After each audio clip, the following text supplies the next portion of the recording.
এটি ভারতের রাজস্থানের রাজধানী জয়পুরে অবস্থিত। লাল গোলাপি বেলে পাথর দ্বারা নির্মিত রাজস্থানের জয়পুরে হাওয়া মহলের ইতিহাস, স্থাপত্য, নকশা, সাজসজ্জা সবই খুবই মানে আকর্ষণীয়। আর গোলাপি রঙের বারান্দা, চিক দেওয়া জানালার এই হাওয়া মহল থেকে গোটা শহর নাকি দেখা যায়। হিন্দু, রাজপুত, ইসলামিক, মুঘল স্থাপত্যের সংমিশ্রণে এটি বানানো হয়েছে। আর সবথেকে বড় কথা হলো এই হাওয়া মহলটি 5 তলা, অথচ মহলে কোনো সিঁড়ি নেই। সিঁড়ি ছাড়াই নাকি মহলের নানা তলে ওঠানামা করতেন রাজা রানীরা সবাই মিলে। তো কথাই বলে না যে রাজা মহারাজাদের বাসস্থান হলো রাজস্থান, আর রাজপুতদের বাসস্থান হলো রাজস্থানে। গোটা রাজ্য জুড়ে রাজা মহারাজাদের নানা কীর্তি নিদর্শন কিন্তু ছড়িয়ে ছিটিয়ে আছে। আর এখানটায় এলে অনেক কিছুই দেখা যায়। আর এখানটায় সবথেকে বড় কথা বলে রাখি, টিকিট তো তোমাদের দেখালামই কি, এবং তার সাথে যেটা মনে রাখবে যে যদি বাচ্চারা স্কুলে বা কোথাও পড়াশোনা করে, কোথাও স্টুডেন্ট থাকে, আর অবশ্যই যদি আই কার্ডটা মনে করে নিয়ে আসো, তাহলে কিন্তু এখানটায় অনেক ছাড় পাওয়া যায়। তো এইটা কিন্তু মনে করে নিয়ে আসবে। তো রাজা নিজে ছিলেন শ্রীকৃষ্ণের খুব বড় ভক্ত, তাই লক্ষ্য করলে দেখা যায় যে বাইরের থেকে হাওয়া মহলটি চেহারা কিন্তু অনেকটা শ্রীকৃষ্ণের চূড়ার মতন দেখতে।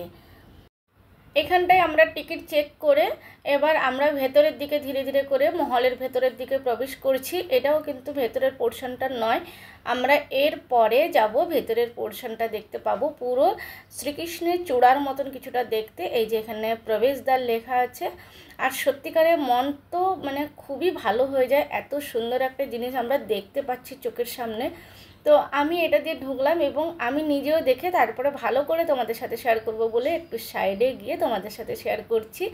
দেখো এই যে 5টা লাইন বিশিষ্ট পুরো শ্রীকৃষ্ণের চূড়ার মতন দেখতে হাওয়া মহল রাজ পরিবারের নারীদের বিনোদনের জন্য এই ভবনটি তৈরি করা হয়েছিল। এই মহলে নানা উৎসব অনুষ্ঠান পালন করতেন রাজমহিষীরা।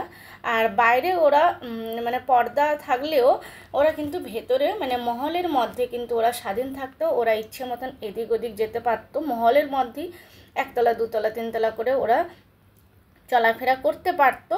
আর অনেক জানালার সাইজ তোমাদের সাথে শেয়ার করলেই বুঝতে পারবে। ওই জানালাগুলো দিয়ে ওরা বাইরের সমস্ত কিছু দেখতে পেতে, কিন্তু বাইরের থেকে কিন্তু ওদেরকে দেখা যেত না, কারণ জানালাগুলো দেখলে তোমরাও বুঝতে পারবে।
যেহেতু মহলের মধ্যে কোনো সিঁড়ি নেই 1 তলা থেকে 5 তলা অবধি যাওয়ার জন্য, তাই এইভাবেই যাওয়ার রাস্তাটা করা হয়েছে। এইভাবে ঘুরে ঘুরে ঘুরে ঘুরে ঘুরে ঘুরে মানে যাওয়া, ওপরে যাওয়া।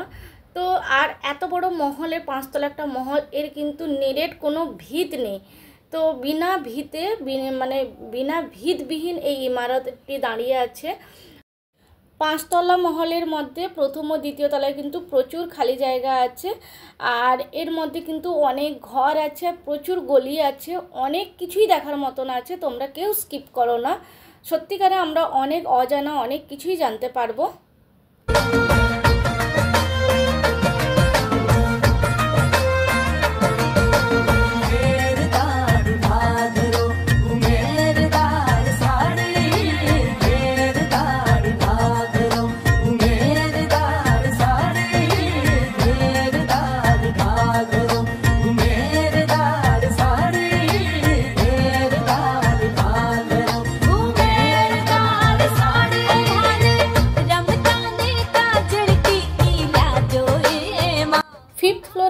জন্য লাস্টে এই একটা সিঁড়ি থাকে, আর এটা ভীষণ সরু, যেখানটায় একসাথে দুজন তো উঠতেই পারবে না, অনেকটা উঁচু উঁচুও থাকে, ভীষণ ভয়ও করে।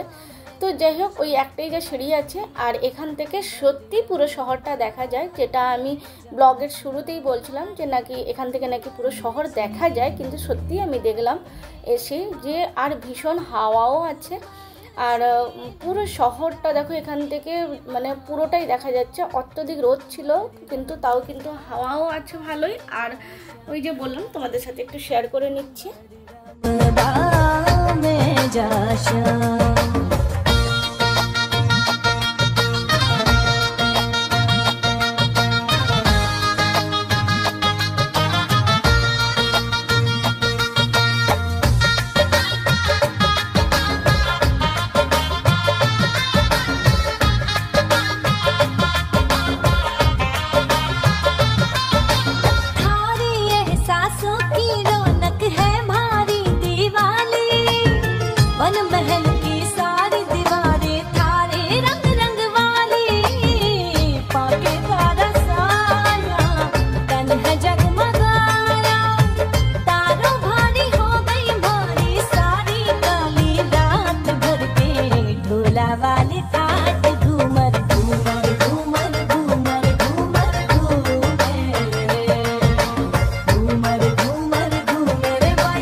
তোমাদেরকে আগেই বলেছিলাম যে জানালার সাইজ দেখলে তোমরাও বুঝতে পারবে।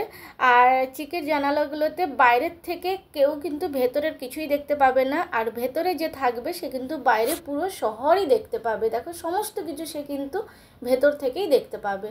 তো জানালাটা তোমাদের সাথে আরেকবার আমি শেয়ার করে নিচ্ছি সাইজটা। আর আরেকটা জিনিস, সেটা হচ্ছে যে এই হাওয়া মহলে কিন্তু প্রচুর ঘর আছে, প্রচুর খালি জায়গা আছে, প্রচুর গলি আছে। তোমরা কিন্তু ওই দেখা হয়ে গেল বললে কিন্তু অনেক কিছুই মিস করবে। তাই তোমরা প্রত্যেকটা জিনিস ঘুরে ঘুরে দেখবে যদি কেউ আসো এখানটায়, কারণ অত্যধিক গলি আছে, মানে না ঘুরলে বোঝা যাবে না কোথা দিয়ে কোন গলিটা গেছে, কোথায় কি আছে কি না আছে, সেটা কিন্তু না ঘুরে ঘুরে দেখলে কিন্তু বোঝা যাবে না। তাই অবশ্যই ভালো করে ঘুরতে হবে, আমি এটা আবারও রিপিট করলাম। তো যাই হোক, এখানটায় গান বাজনা যখন হতো তারই কিছু নকশা, যেটা আমি ব্লগের শুরুতেই তোমাদের সাথে বলেছিলাম, নকশা, স্থাপত্য, শিল্পকলা অনেক কিছুই আছে, যেগুলোর জন্য অনেক আকর্ষণীয় হাওয়া মহল। তো ভাবলাম লাস্টে সেগুলো তোমাদের সাথে একটুখানি শেয়ার করে নিই, কারণ এগুলো তো সত্যিকারে এখানটায় না গেলে তো দেখা সম্ভব না। তো তাই আমি যখন গেছি তার লেখার সাথে সাথে কিছু কিছু জিনিস তোমাদের সাথে শেয়ার করছি। আর কত রকম বাদ্যযন্ত্র হয়, মানে এখানটায় না এলেও সত্যিকারে বোঝাও যেত না, কারণ আমরা বাদ্যযন্ত্রের নাম জানি, কিন্তু এত বাদ্যযন্ত্র সত্যিকারে জানা ছিল না। তো দেখো সব বাদ্যযন্ত্রের নামের সাথে সাথে সেগুলোকেও দেখাচ্ছি, যতটা আমি যেটুকু পেরেছি সেটুকু তোমাদের সাথে শেয়ার করেছি বা করছি।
আমার আজকে হাওয়া মহলের ব্লগ। যদি তোমাদের ভালো লাগে তাহলে লাইক কমেন্ট শেয়ার করে দিও।